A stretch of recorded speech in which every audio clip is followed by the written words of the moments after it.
नमस्कार, आपके साथ मैं हूं सुरभि शर्मा। आप देख रहे हैं इलेक्शन शो। अब की बार किसकी सरकार? यूपी में सियासी हलचल बहुत तेज है और आज किस पार्टी ने क्या दाव पेच चले, इसकी पूरी रिपोर्ट आगे देखिए। लेकिन अभी यूपी के सीएम योगी आदित्यनाथ ने बहुत बड़ी बात कही है। डीडी न्यूज को दिए इंटरव्यू में योगी आदित्यनाथ ने एक बार फिर यूपी में बीजेपी की पूर्ण बहुमत की सरकार बनाने का दावा किया है।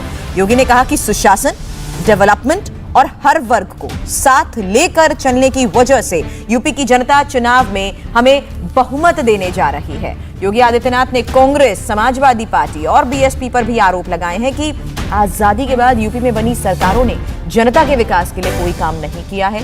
आपको योगी का बयान सुनाते हैं। परसेप्शन जो उत्तर प्रदेश का खराब हो चुका था पिछली सरकारों के कारण, उसमें कोई भी दल हो, पिछली सरकारों में समाजवादी पार्टी भी आती है, बहुजन समाजवादी पार्टी भी आती है, कांग्रेस भी आती है। इन सभी के कारण प्रदेश का जो परसेप्शन खराब हुआ था, हमने उसका परिमार्जन किया। उत्तर प्रदेश जो देश का हृदय स्थल माना जाता था, उसको फिर से उसकी पहचान दिलाई है। दूसरा, हमने प्रदेश के अंदर सुशासन के लक्ष्य को भी प्राप्त किया है। आज प्रदेश के अंदर गरीब कल्याण की सभी योजनाओं का लाभ यहां के गरीबों को प्राप्त हो रहा है, यहां के नौजवानों को प्राप्त हो रहा है, यहां के किसानों को प्राप्त हो रहा है, यहां की महिलाओं को प्राप्त हो रहा है। समाज के हर एक तबके को शासन की योजनाओं से जोड़ने का कार्य किया गया।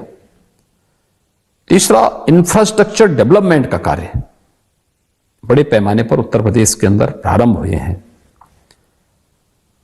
जो सही मायने में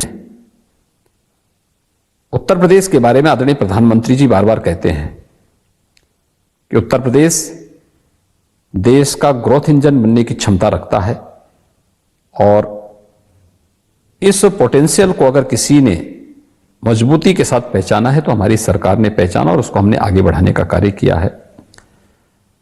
तो ये जो कार्य हुए हैं, मुझे लगता है कि समाज का हर तबके का समर्थन और सहयोग भारतीय जनता पार्टी को मिलना चाहिए और भारतीय जनता पार्टी फिर से 2022 में पूर्ण बहुमत की सरकार प्रदेश में बनाएगी।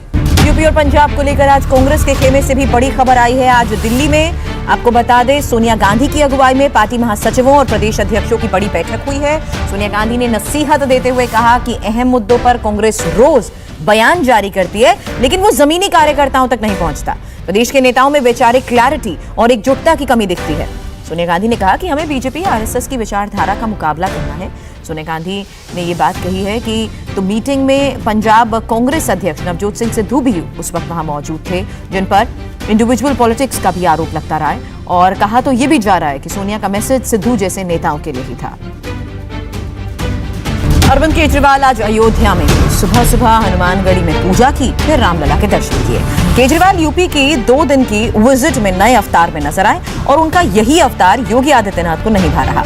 योगी ने केजरीवाल के इस ट्रांसफॉर्मेशन पर बड़ी बात कही है। यूपी की पॉलिटिक्स में केजरीवाल के इस नए प्रयोग का मतलब क्या है, रिपोर्ट से समझिए। जय श्री राम, जय श्री राम। दिल्ली टू लखनऊ वाया जय श्री राम, जय श्री राम। यूपी की सियासत का सबसे अचूक मंत्र, सबसे सॉलिड फॉर्मूला है ये। केजरीवाल जान चुके हैं जय श्री राम के बिना यूपी की सियासी वैतरणी नहीं पार हो पाएगी।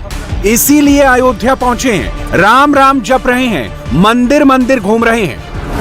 आज मुझे सौभाग्य प्राप्त हुआ राम जन्मभूमि में श्री रामचंद्र जी के दर्शन करने का। कल रात को सरयू माँ की आरती की थी हम लोगों ने।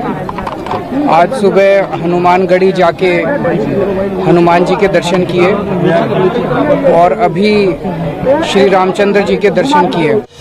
यूपी चुनाव में आम आदमी पार्टी उतर रही है। खबर है कि सभी सीटों पर कैंडिडेट खड़ा करेगी, अकेले लड़ेगी, अपने दम पर लड़ेगी।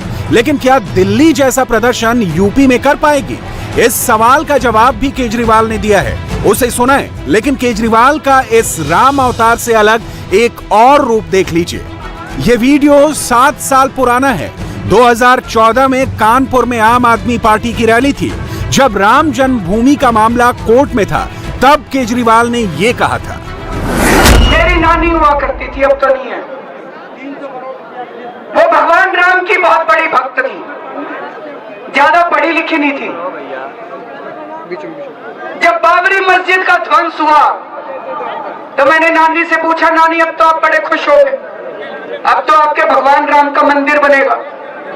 कहती है, ना बेटा, मेरा राम किसी की मस्जिद तोड़ के ऐसे मंदिर में नहीं बस सकता।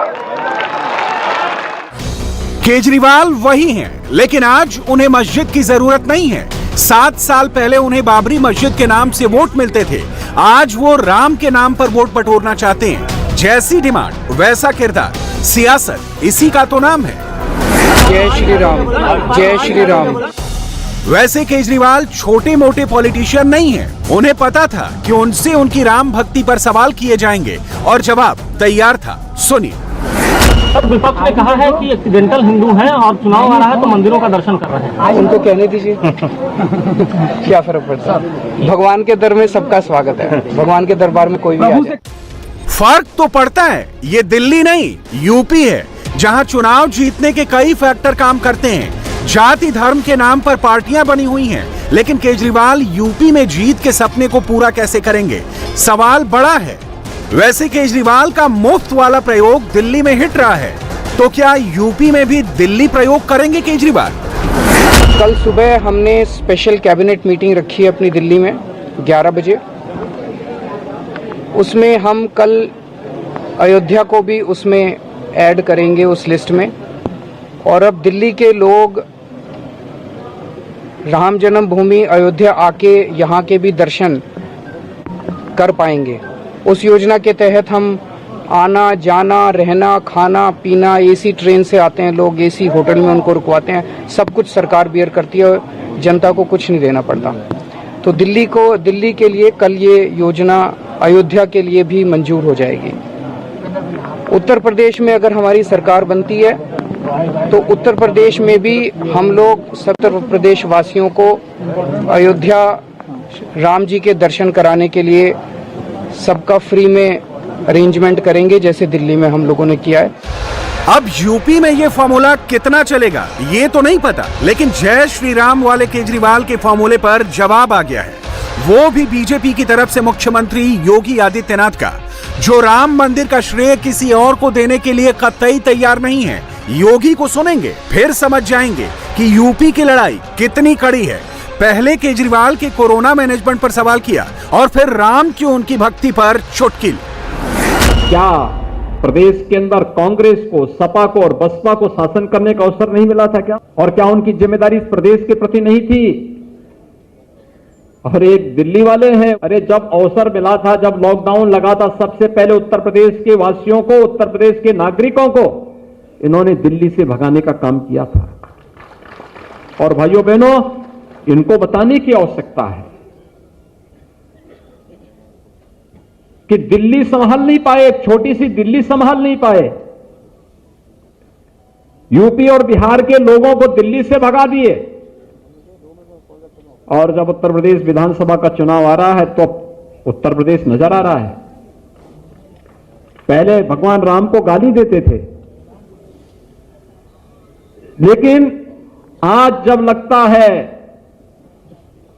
कि अब राम के बगैर नैया पार होने वाली नहीं है, तब अयोध्या में राम जन्मभूमि में दर्शन करने भी आ रहे हैं। अच्छी बात है, राम के महत्व को, राम के अस्तित्व को कम से कम इन्होंने स्वीकार तो किया।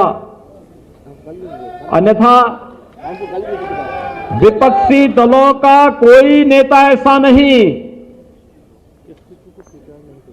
जिन लोगों ने 6 दिसंबर 1992 को स्वर्गीय बाबूजी को कोसा न हो, कटघरे में न खड़ा किया हो, और पूरी मजबूती के साथ उस समय भी खड़े रहे बाबूजी। उन्होंने कहा था कि कोई जिम्मेदारी फिक्स होती है तो कल्याण सिंह के ऊपर होनी चाहिए, कल्याण सिंह इस जिम्मेदारी को लेने को तैयार है। यह है दमदार बात। लखनऊ में योगी ने सोशल इंजीनियरिंग का आज नया चैप्टर खोला था। सामाजिक प्रतिनिधि सम्मेलन के जरिए लोध राजपूतों को संबोधित कर रहे थे। कल्याण सिंह का दर्जनों बार नाम लिया, जिक्र किया उनकी सरकार के काम का एग्जाम्पल और फिर बताया कि बीजेपी की सरकार यूपी में क्यों है जरूरी। 2014 में हम लोगों को जो व्यवस्था मिली, प्रदेश की एक जर्जर व्यवस्था मिली, बिगड़ा हुआ प्रदेश मिला। लोग कहते थे कैसे होगा, हम कहते थे प्रधानमंत्री के रूप में मोदी जी हैं, उनका मार्गदर्शन है, और जिस प्रदेश में शासन की एक नजीर के रूप में स्वर्गीय बाबूजी ने जो भी व्यवस्था बनाई है, उत्तर प्रदेश उसी तर्ज पर आगे बढ़ेगा। अभी मैं देख रहा था औरैया में हमारे लाखन सिंह राजपूत जी आए हैं, वहीं के हैं। एक विज्ञापन चला सपा का कि मैं आ रहा हूं, और वहां पे समाजवादी पार्टी के एक पदाधिकारी ने वहां 8 लोगों का अपहरण करके जबरदस्ती वसूली करना शुरू कर दिया। तो लोगों ने कहा, अरे क्या विज्ञापन का मतलब यही है? उन्होंने कहा, हाँ, मैं आ रहा हूं का मतलब अपहरण, गुंडागिर्दी, लूटपाट, अराजकता, प्रदेश के अंदर अव्यवस्था और दंगाइयों को फिर से प्रोत्साहन कर देना। भाइयों बहनों, ये नहीं हो पाएगा। अब जब बात अखिलेश के कैंपेन पर उठी तो अखिलेश का जवाब नए जुमलों से नवाज कर आया। झूठ का फूल, लूट का फूल, जनता को ठगने वाला बीजेपी को बताया। जबरदस्त जुमलेबाजी हो रही है, बयानबाजियां हो रही हैं, मंदिर मंदिर दर्शन हो रहा है, लेकिन सवाल है कि क्या पब्लिक इन सब पर वोट करती है? यह समझना होगा, क्योंकि पब्लिक है, सब जानती है।